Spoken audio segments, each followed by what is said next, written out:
Hello and welcome to another episode of the Construction Corner podcast. I'm Dylan, I'm your host, and today, guys, we're going to be talking about the bidding process, what that looks like, and how you can set yourself up for success.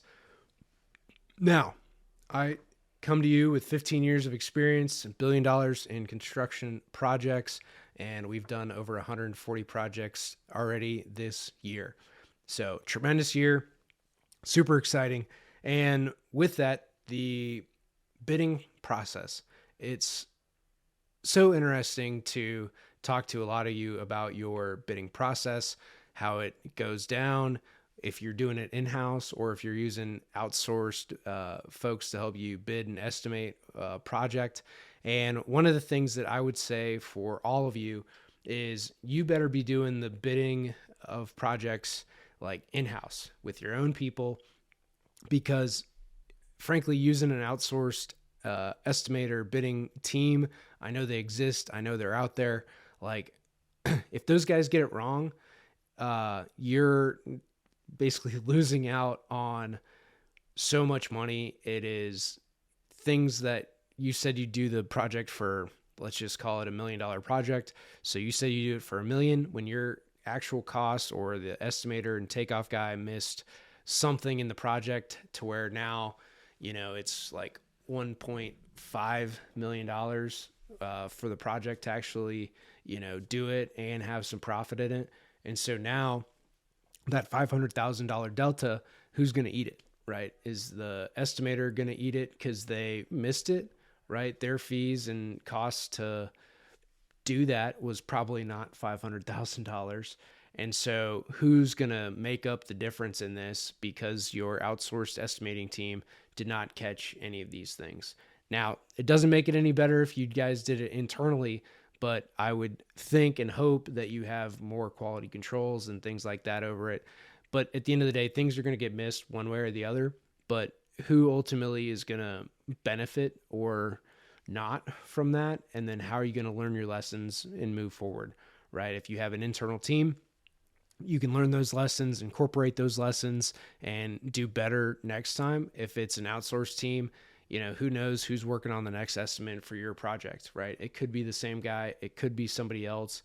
But at the end of the day, there's no recourse for them, right? And you probably don't have anything contractually to where that estimator is going to make you whole for things that they missed in their estimate.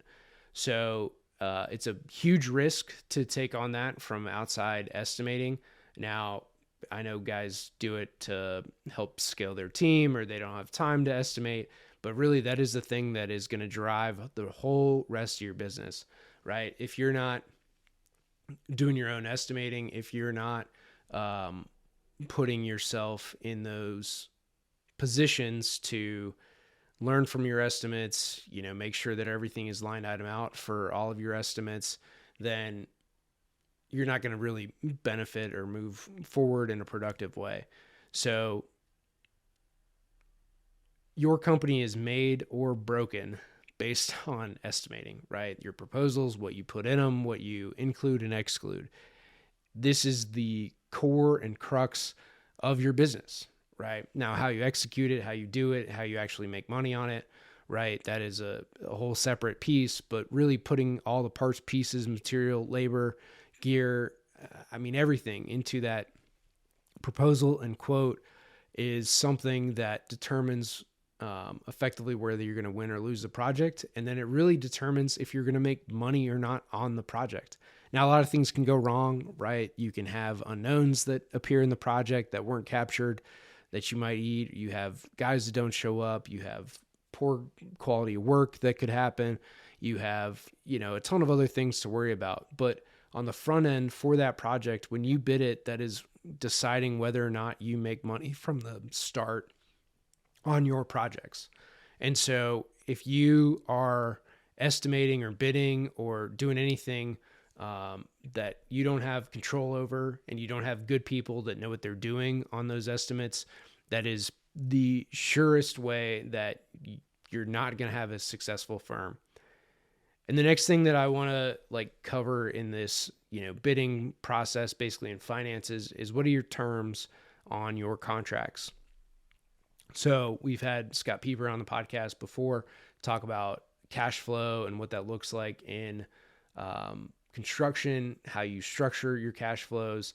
And for a lot of this, we have to make sure that your cash flows are good, that you're able to cash flow on the project, and that you have terms that you can kind of live and die by, right? Are you net 30, you net 60? Hopefully you're not net 90, but there are some entities that are on net 90, mostly the federal government. And if you're federal government doing federal work, know that, every few years they get shut down, and then you're really not going to get paid for a while. And that's just a risk that you take in federal projects, right? They'll pay, but who knows when they'll pay, or if those projects are going to go, or you're going to be held up in kind of federal contracting limbo. Over the last decade, 15 years, that we've had these government shutdowns to where you're basically not going to get anything done if you're a federal contractor. So all that to say, like, your terms are also very important in your projects. If people don't pay, are you immediately shutting down the project? You charging interest on those payments that got missed for the project? What are you trying to do to basically help that project succeed?